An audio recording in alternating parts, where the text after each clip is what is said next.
Good evening, everybody. How's it going tonight? Happy Saturday evening to you. Hope you had a good week. Hopefully, you have had most of a good weekend start. I wanted to discuss the topic of economics and the fact that, as many of you probably feel and have probably started to hear, that we are at best an economic downturn and at worst economic Armageddon. So the big question is, are you prepared for that? I would say probably that most of us are not. But there's some things to consider, obviously, right? So economic Armageddon, let's just say it's all going to come crashing down. And I'm sure it's all part of the plan by our enemies, and then, of course, our enemies within as well, because that will complete the cycle, complete the puzzle, so to speak, to finally get them where they want to be. But I think you need to prepare yourself at any level, whether you're well off or not very well off or struggling weekly. You need to prepare yourself mentally to think about what you need to survive, what you need to get by.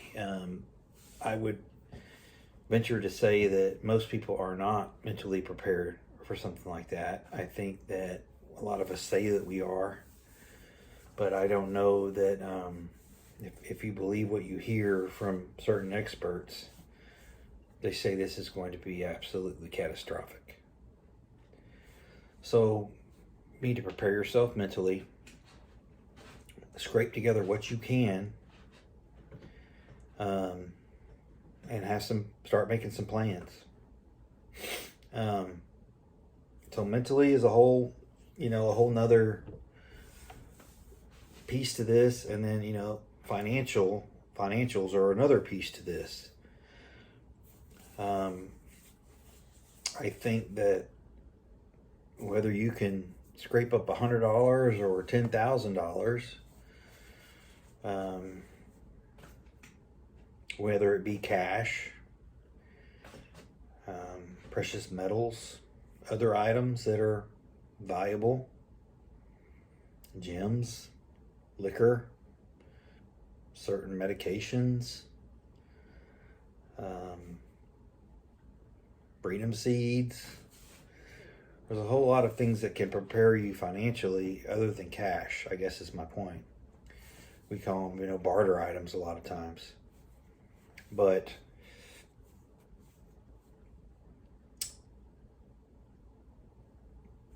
I think that it's fair to say that those that have properly prepared and stocked up definitely hold the advantage. However, if it gets out that you have prepared and that you are stocked up, you're also becoming a target. Because, how everybody likes to put their business out there and talk about other people's business, nosy people, talkative people. That is going to aid in the fact of passing around your information to people that you may not want to have it. So that brings me to the point of, and I've discussed it before on several videos, and that is tightening your inner circle. And, we all have channels and we talk about this and that, what to do, what not to do. Some people are more freely, forthcoming with information than others. But, the internet's one thing. It's another thing with people that you know or people that know where you live. And that could even be family.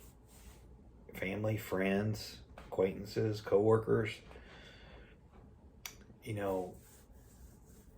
It's going to be increasingly important, I think, if this thing really holds true and collapses, that, you know, you're going to be able to count your valuable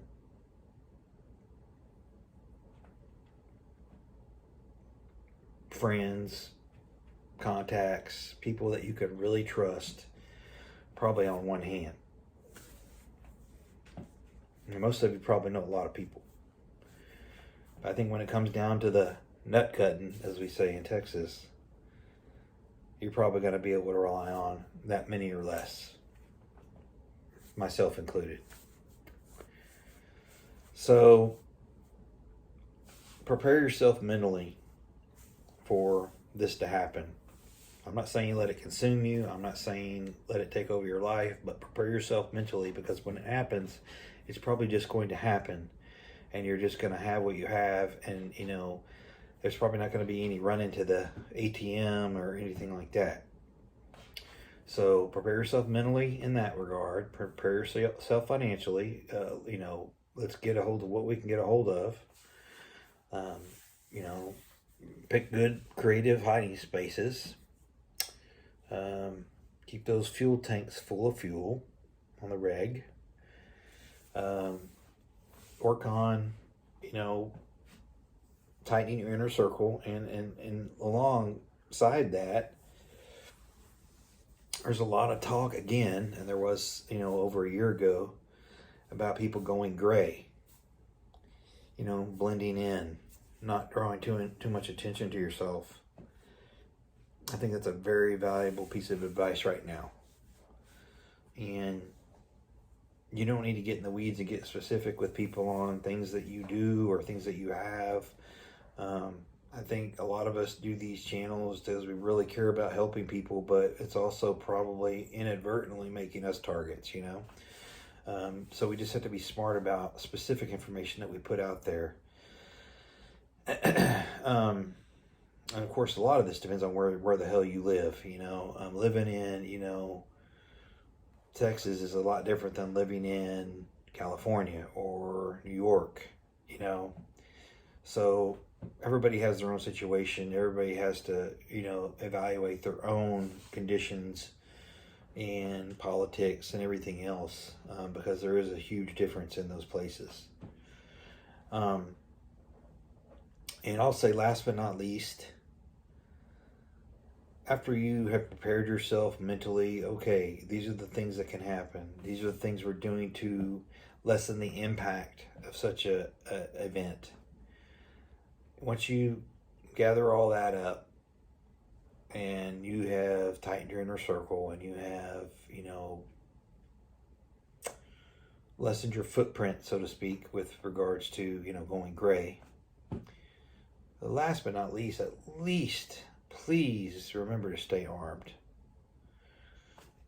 You know, it may be a thing where you're not able to even get back home for a day or two, if at all. You know, that's where the EDCs and the CCWs come into play, you know, and a long gun perhaps in your vehicle, because you may not be able to readily get back home to take care of business. And so just think about that. Go through the scenarios in your head. Do you have what it takes to withstand being on the road or at your place of business for a couple of days till you can actually get away and get back home, should it come to that? What if the roads are blocked? Right? What if there's no fuel? Things like that. So I hope everybody is certainly really taking heed of all the warnings that are out there, because there's a lot of warnings. There's a lot of red flags. I would also ask that everybody continues to update on their shelves at the stores, what they look like, any types of shortages. Be specific if you can. Also, fuel prices. What's that looking like in your neck of the woods? So, again, please like, share, and subscribe. I appreciate all your comments and all your interaction. That's really important. You know, it helps me grow the channel, and I really do appreciate it. So, with that, keep prepping, stack it deep, and long live the Republic.